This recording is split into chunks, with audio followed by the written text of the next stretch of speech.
How's everybody doing? We're towards the end here. Okay, we got to do that again. How are we all doing? All right, awesome. So I'm super excited to be here today. Big thanks to Annalisa and the entire Leverage team and Amy and just the whole crew for inviting me out to beautiful Charleston. It's my first time here. Gorgeous, gorgeous hotel. And I'm very honored to be here today. I'm also really honored to be a partner with Leverage. A lot of you came up to me and it was so great to meet so many of you face to face. If you don't know, we have a fabulous partnership with Leverage. We've worked closely with them the last couple years to really bring you some really fantastic, we'd like to think fantastic social media training and education. So there's a lot of great resources that we have available for all of you on the Leverage site. If you haven't checked that out, please do. But I have the responsibility here in just a few minutes to kind of share with you my thoughts about what's next in terms of taking the connections you make at a great event like this, a great retreat, to that next level. And because I am in the social media world, I have to be honest, we are going to have a little bit of a social media slant to this talk today. But as a lot of you have said, as I've heard different talks throughout the last couple days, social media is not the end-all and be-all. It's not the silver bullet. There's nothing like this. There's nothing like that face-to-face. So I'd like to start today with a little bit of a story. I do a lot of traveling. As you heard, I've been on a lot of flights in the last few days. And a couple years ago, I was on a flight from San Francisco to Orlando, about a 6-hour flight. And as I got seated, which, by the way, I was in the back of the plane, such an ideal spot right near the restroom, if you've ever been there. Not the best place to be, but I was in the back of the plane. And the flight attendant got on the line and said, "We're terribly sorry. On this flight, unfortunately, we're not going to have Wi-Fi." And so I was a bit frustrated, being on this obviously long flight. So I took to Twitter. I sent a tweet out, 6-hour flight without Wi-Fi. We'll catch you on the flip side. And to be honest, I didn't think much more of it. I went about my business, read a book, took a nap, landed in Orlando. And when we landed, the flight attendant got on the line and said, "Passenger Katie Lance, before you exit the aircraft, please see a United representative." I thought, oh my gosh, what did I do? What's going on, right? Looked at my phone, tried to act cool, but again, I was at the back of the plane, and we all know how long it takes people to get their bags and blah, blah, blah, and get off the plane. So I'm waiting. A few minutes go by, and again, the flight attendant comes on the line and says, "Passenger Katie Lance, before you exit the aircraft, please see a United representative." And so finally I get to the front, I get to the flight attendant, and I sort of hesitantly raise my hand and say, I'm Katie Lance. And she said, "Oh, great, Mrs. Lance, a representative from United would like to speak to you." So she ushers me off the plane, very nicely, ushers me off the plane, and there's a gentleman, nicely dressed gentleman in a suit, standing at the end of the jetway. And he proceeds to hand me a gift bag. And he said, "On behalf of United Airlines, Mrs. Lance, we would like to thank you for your business and your loyalty. And from all of us here at United in Orlando, we just wanted to give you a little gift." Well, needless to say, I was pretty blown away. I walked down the jetway, thanked him, texted my husband, texted my assistant, and really couldn't believe what had happened. So I walked down a few yards down the jetway, opened the gift bag, and inside was just a wonderful gift bag with lots of treats, lots of travel goodies. There was a wireless Bose speaker. There was all kinds of fun swag. But what really impressed me the most was the note. If you're looking at the image, there's a handwritten note in there. And the handwritten note was a note from one of their marketing coordinators from United. And it simply said, "Dear Mrs. Lance, we apologize that we did not have Wi-Fi on your flight from San Francisco to Orlando today. It's something we're working on." And by the way, I don't know if we can actually back up a couple slides. I'm going to try to back up. I don't want to mess up the guys in the back. Can we go back one more? You'll notice I didn't mention I was flying on United, and I didn't mention where I was going. So just remember that part of it. So the note basically said, "We're so sorry we didn't have Wi-Fi on your flight today. We really appreciate your loyalty, and if there's anything you can do while you're in Orlando, please let us know. We're happy to help." Signed, Natalie, who again is one of the marketing coordinators with United. So again, needless to say, I was pretty darn impressed. I went on Facebook, I went on Twitter, I did a Facebook Live, and later on that day, Natalie actually tweeted me back and basically said, "This is why I love what I do." And I'm starting my message here with that story today because I think this is such a great example of how to take the online offline. And when I look out at this crowd of amazing agents and brokers, there is nothing like this. There's nothing like that face-to-face. And if a company like United can scale that, I certainly think our industry can do that as well. I also think the big takeaway is what an opportunity to surprise and delight people. You know, in this day and age, unfortunately, the bar is kind of low when it comes to surprising and delighting people. Wouldn't you agree? And so there's some great opportunities to surprise and delight the people that we work with. So I want to share a few tips here to how to take things to that next level when it comes to these relationships we have here from Leverage. The first thing I always say, if you've heard me speak before, is be intentional. I'm a big believer in being intentional. And when I look at the agents and brokers that are getting a large amount of business from social media, being intentional is really one of the number one things. Because without a strategy, you're just throwing something against the wall and hoping it sticks, right? It's we'll try this out for a while, which isn't really a strategy. So there's a few things that can make a big difference. LinkedIn is a big piece of this. You're all going to go home today probably with a lot of connections and business cards. And what a lot of times happens is those business cards, even though you've got the best of intentions, end up in the bottom of your purse. They end up in a pile on your desk. And I want to mention LinkedIn briefly. As a lot of agents, LinkedIn has kind of become the set it and forget it network, or maybe you set it up at some point and you haven't done a whole lot with it since.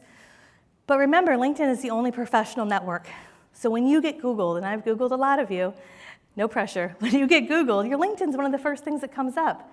So make sure your profile photo's updated. I want to make sure when I see you online that you look the same. There's nothing worse than meeting someone for the first time and their reaction is, oh, you look nothing like your photo. So make sure you've got that updated photo. Make sure your profile's up to date. You don't have to be on LinkedIn every single day by any means, but make sure that's important. And I would recommend when you leave here today, reach out to people. If you're active on Facebook, Facebook's a great place to connect. If you're not as active on Facebook, LinkedIn is a great place to start. And reaching out to them, searching them out on LinkedIn, saying, hey, it was so great to meet you this weekend at the Aspire Leverage Retreat. Make sure you include a note. Don't just hit that connect button, but include a small note. And I would challenge you to reach out today, this afternoon, before you leave. Maybe do it during lunch on your app. Reach out to 3 to 5 people that you've met here in the last few days and connect with them on LinkedIn. Facebook, of course, still the number one social media platform. 2 billion users are active on Facebook. How many of you have a Facebook personal profile? Raise your hand. How about a Facebook business page? How many of you on Facebook right now? Okay, that's okay, good. An honest man. I love it. So I want to share with you a big tip for how I use Facebook. This has made a huge difference in my business as well as a lot of the agents and brokers that we have the pleasure of working with. And that's getting really organized when it comes to how you use Facebook. There's an inordinate amount of noise on Facebook. I'm sure we would all agree, right? I feel like when I go on Facebook, I'm standing on the side of the freeway and just watching the cars whiz by.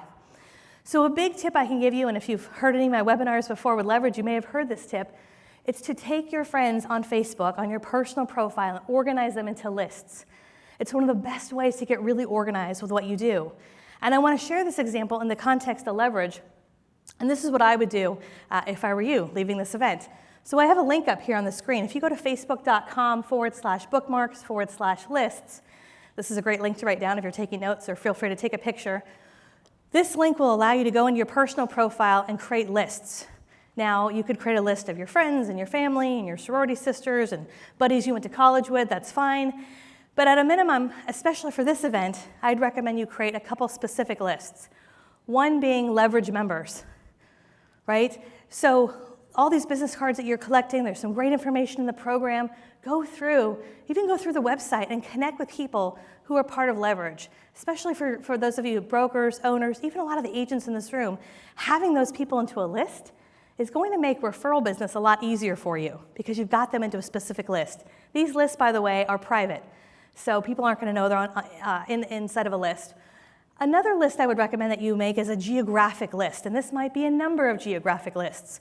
I went a little crazy with lists a few years ago, so if you look at my personal profile, I have lists of all the realtors I'm connected to in different areas. So I have a list of realtors in South Carolina, and realtors in Florida, and realtors in Manhattan, or brokers in Manhattan, I should say, and all throughout the country. So getting really specific about where people live geographically can make a big difference. Another list that's not up here are your clients and your potential clients and connecting with them on that personal level.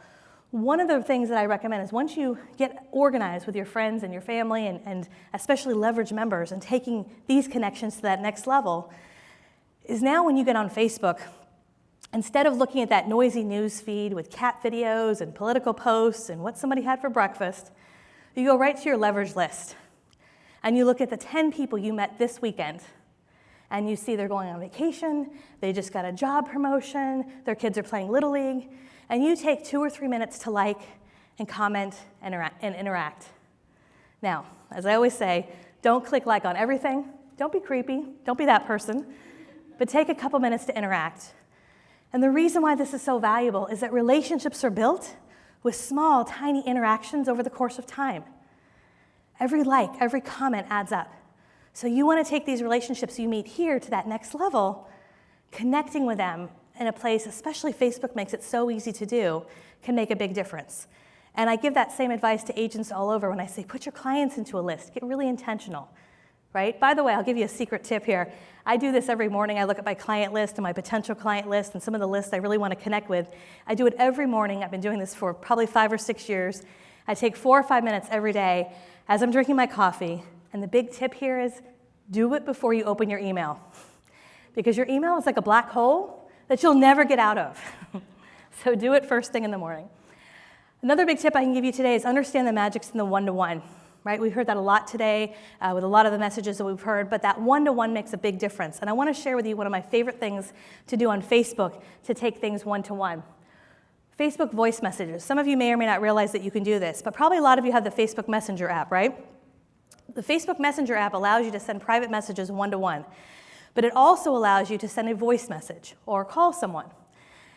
Now you might think, why would I do this? Why wouldn't I just call someone? Well, you could certainly do that, right? But sending a voice message, there's something very powerful about this. The way you do this, and if you have the app in front of you, feel free to look while I'm talking. When you open up the Facebook Messenger app, you're going to go right to the person you want to send a message to. So if I wanted to send a message to Amy or Annalisa, I would go right to their profile on Facebook Messenger. And I could then type a message, or there's a little microphone icon. Now before you all press that microphone icon, just know, once you hit the microphone icon, you're recording. And once you let go, it gets sent. Just a heads up. I've learned that the hard way. So the way I use this is for birthdays, right? Everybody's got a birthday. Most people talk about it on Facebook. You could be one of the 50 people that writes on someone's wall, happy birthday, HBD, emoji, smiley face. Or you could be the 1 or 2 people that does something different. So on birthdays, I will send a Facebook voice message, and it usually goes something like this. Hey, Susie, hope you're doing really well. Just want to wish you a happy birthday. Hope you have an awesome day with your family. Hope to see you real soon. 9 times out of 10 when I do that, the reaction is usually, oh my gosh, how did you do that? That was so cool. There's a lot of value in surprising and delighting people. And like I said, it doesn't take a whole lot. So what a great opportunity with your leverage family here. You see it's someone's birthday, you're part of the leverage family. How do you stand out? What a great opportunity to do that. By the way, if it's your mom, call your mom. Don't just send her a Facebook voice message. A few other tips I want to share. Stand out from the rest. I have to say, I had a birthday recently, and I was reminded of just, first of all, it was so flattering how many birthday messages I received, but it was another reminder of just, again, how much noise and content are out there on social media. And some of the messages that really stood out to me the most were the people who sent me voice messages, but also videos. And video could be a whole other conversation. We could do a whole event just about video marketing. But I have to say, video one-to-one, so powerful, right? I'm sure a lot of you are probably doing some video one-to-one. There's video where you're sending out video right to your email newsletter and Facebook and YouTube. But video one-to-one is so powerful. And I just want to give 2 quick examples. This is a birthday message from a good friend of mine, Sean, who's a broker in Columbus. And he sends birthday videos via text, one-to-one, right? One-to-one. And it's the part of your business that's really hard to scale. You can't have your assistant make that video. You've got to do it, right? And so making that investment in that time doesn't have to take a whole lot of time. It's just about being really intentional. Here's another great example from a good friend of mine, Sue. She's known as the pink lady of real estate. She's got the pink hair to match. And again, same thing, video. What's great about Facebook, they make it really easy, obviously, to send quick videos, especially one-to-one can be super powerful. Voxer is an app I've been using for years. Any of you use Voxer? It's a great free app. This is a really fantastic app. It's like a walkie-talkie app. You guys remember back in the day of Nextel where you heard the beep, beep? Beep, beep? That's kind of what Voxer is. Voxer is a fantastic walkie-talkie app. I use it with my team. My team is myself, my husband, who's also my business partner, and we have a virtual team of 4 other amazing people who are in different parts of the country. And when you have a virtual team, sometimes it's hard. You don't get that, next to each other banter, that culture that happens when you're in the same office. But Voxer is really amazing because with the click of a button, I can send my assistant a quick message. She hears it in real time. She can send it back to me. And of course, there's always a time for meetings and let's get on the phone. But with Voxer, it's almost like you're looking over the cubicle and you're asking this person a quick question next to you. So I'm just mentioning it in this talk because I think especially for those of you who really hit it off and maybe you really want to connect to that next level, you're probably going to connect on LinkedIn and Facebook, but Voxer is also a great place to connect. I connect with my team. I also connect with a few key people who kind of hold me accountable. I help to hold them accountable as well, kind of in my day-to-day business. A few other quick tips. Elevate your connections and grow your tribe. So there was a lot of talk today about content, which was fantastic. One of the things that I found is really effective when you go to an event, what a great opportunity to recognize the people who are at that event. And I hope some of you take advantage of this moment right here because there was so much great thought leadership and great content coming from this event. This is a blog post that I published earlier this year from Inman Connect, and it's kind of become this annual tradition. Every time I go to Inman, I reach out to my friends and colleagues to hear what did they think? What were their takeaways, right? And by recognizing them, this blog post, every time I post it, is one of my top read, top clicked on, top lead generator posts because I'm highlighting and elevating other people, right? It's amazing when you come from a place of abundance versus scarcity. And you share. And so I wanted to share this as just a great example. We also do Facebook Live a lot to highlight other people, to recognize other people. What a great opportunity. I would love for some of you in this room to do a Facebook Live with some of your leverage partners and say, hey, we're part of this amazing global network. I'm going to highlight our partner in Florida. I'm going to highlight our partner in Boise. I'm going to highlight our partner in Oregon, right? And when you highlight other people, 9 times out of 10, they're surprised. They don't expect it. And it helps to build that community, helps to build that connection. Last couple things, because I know I'm standing between you and lunch, is engage people where they're at. So Instagram, Snapchat are 2 of the fastest growing social media platforms. I would really encourage you to connect with people on those platforms, especially if they're there. You know, I'm a big believer in saying you don't have to be everywhere. I don't think you have to be on Facebook and Twitter and Instagram and Periscope and Tumblr and Pinterest and every other platform. But these 2 specifically are ones to watch, especially right now as we go into 2018. We're seeing millennials, Gen X, Gen Y, especially glom onto Instagram and Snapchat as really a way to share not necessarily the big things in their life, but kind of the story behind the story, right? The story behind the story. If you and I are friends on Facebook, you'll see a couple great pictures of Charleston from this event, but my Snapchat story and my Instagram story is that story behind the story. And so we all have that. We all have those opportunities to connect. And I would encourage you, as you're connecting with people from this conference, you may not find them on Facebook. They may not be on LinkedIn because they're really active on Instagram or because they're really active on Snapchat. And one thing I'll mention quickly about Snapchat is that although Snapchat is smaller in a lot of ways than many of the other platforms, we're seeing right now the agents and brokers that are getting a lot of business from Snapchat, the number one reason is because of the referral network. Because they are the only agent in Boise, in their market area, in San Francisco, whatever it might be, that's really making a difference in Snapchat. So right now, definitely a big opportunity. My last couple points here, I started this talk by talking about my story with United Airlines taking the online offline. I would definitely encourage you, as you go back to your offices, to your life, to think about how you can take the online offline, because as much as I love my phone and social media and Snapchat, as I said in the beginning, there's nothing like this. And I'm like a lot of you. I go to my mailbox each and every day, grab my mail, I walk over to my trash can, I throw out all the junk, I put my bills aside for my husband, and he gets to deal with those. And if there's anything else, there's always that moment of, oh, what's this? And in this day and age, for someone to take the time to find stationery, find your address, find a pen, find a stamp, and then actually mail it, can make a big difference. So take the online, offline, especially with these connections that you've made here at this conference. Thank you so much.